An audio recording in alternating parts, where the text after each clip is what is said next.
gouvernement et surtout de l'intervention, la dernière intervention de la ministre qui est vraiment du pipeau. C'est vraiment l'angle de bois la plus extraordinaire. Alors ça m'a inspiré une réflexion à propos de la carrière antique de la Corderie à Marseille, réflexion pour une écologie du patrimoine. Le sort réservé par la ministre de la Culture à la carrière antique de la Corderie à Marseille continue d'alimenter la polémique.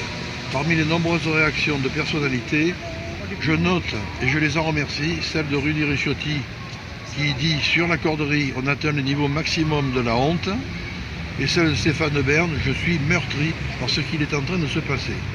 Je remercie aussi tous les obscurs et les sans grades qui se battent sans compter pour sauver le symbole de nos origines, cette preuve tangible de notre histoire, le négatif en creux laissé par l'utilisation des pierres qui ont servi à édifier l'antique Massalia, dont il ne reste rien de visible, et le peu qu'il en reste, on s'acharne à le faire disparaître. C'est comme si l'on comblait le Napolis Sotterranea, les trous, les creux laissés par l'exploitation des pierres qui ont érigé Néapolis, les palais de Néapolis. Nous revendiquons le droit et le devoir de sauver ce symbole. Pierre Honorat avait déjà en 1996 évoqué ce changement d'appréhension du patrimoine. On est passé d'un patrimoine étatique et national à un patrimoine de type social et communautaire où se déchiffre une identité de groupe et donc d'un patrimoine hérité à un patrimoine revendiqué. De matériel et visible, le patrimoine est devenu invisible et symbolique, trace encore saisissable d'un passé définitivement mort, mais chargé d'un sens lourd, mystérieux. C'est ce que l'on trouve dans la préface de La France du patrimoine, le choix de la mémoire de Marianne Cyr, qui est conservateur du patrimoine. Rappelons à ce stade qu'il ne s'agit pas d'un monument au sens propre du terme. C'est un site historique, patrimonial et symbolique. Donc les arguments donnés par la ministre et tous les services sont inadéquats et sont contestables. D'ailleurs, les critiques avancées par 4 maires de Quincy contre la destruction des sites et le déplacement des restes archéologiques restent valables plus de 2 siècles après. Oui, vous en avez transporté la matière, mais avez-vous pu transporter avec eux le cortège de sensations tendres, profondes, mélancoliques, sublimes ou touchantes qui les environnent?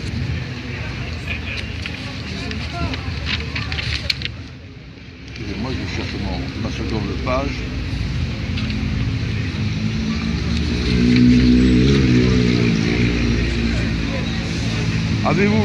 Avez-vous pu transférer dans vos magasins, c'est-à-dire les dépôts archéologiques, cet ensemble d'idées et de rapports qui répandaient un si vif intérêt sur les œuvres du ciseau et du pinceau?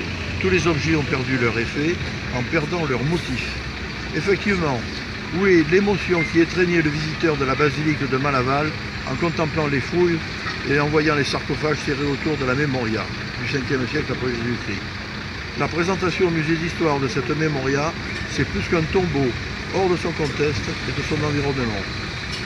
Je cite, « Déplacer tous les monuments, en recueillir tous les fragments, de classer méthodiquement tous les débris, en faire une sorte de réunion en cours pratique de chronologie moderne, c'est pour une nation existante se constituer en état de nation morte. C'est de son vivant assister à ses funérailles. C'est tuer là pour en faire l'histoire, ce n'est point en faire l'histoire, mais l'épitaphe. » Ce sont des propres mots de 4 maires de Quincy, donc il y a 2 siècles et ça reste toujours valable. C'est pourquoi nous sommes pour une écologie du patrimoine, comme l'a exposé Marie-Anne Cyr dans son livre La France du patrimoine. Je cite, « Il faut agir pour que soit pris en compte ce qui fait la pratique d'un monument, l'environnement dans lequel il a été conçu et qui lui confère une existence à la puissance maximale. Il faut tenir compte de l'esprit des lieux. Cette notion d'écologie du patrimoine dépasse l'actuelle considération des abords, de la covisibilité et des 500 mètres. D'ailleurs, dans l'étude de Mireille Pellin de son équipe pour la VAP Marseille, l'aire de valorisation du patrimoine, il a été largement fait appel aux cônes de vision, à la prise en compte de l'environnement des immeubles classés, aux tissus homogènes et même au cœur d'îlots arborés.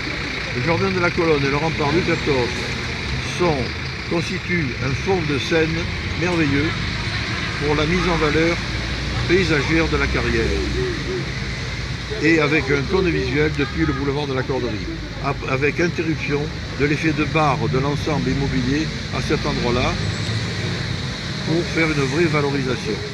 C'est tout le problème de l'essentiel et de l'accessoire. L'essentiel, c'est la conservation et la valorisation de cette carrière exceptionnelle et symbolique des origines de Massalia. L'accessoire, c'est la construction d'un immeuble immobilier de qualité qui camoufle ce joyau.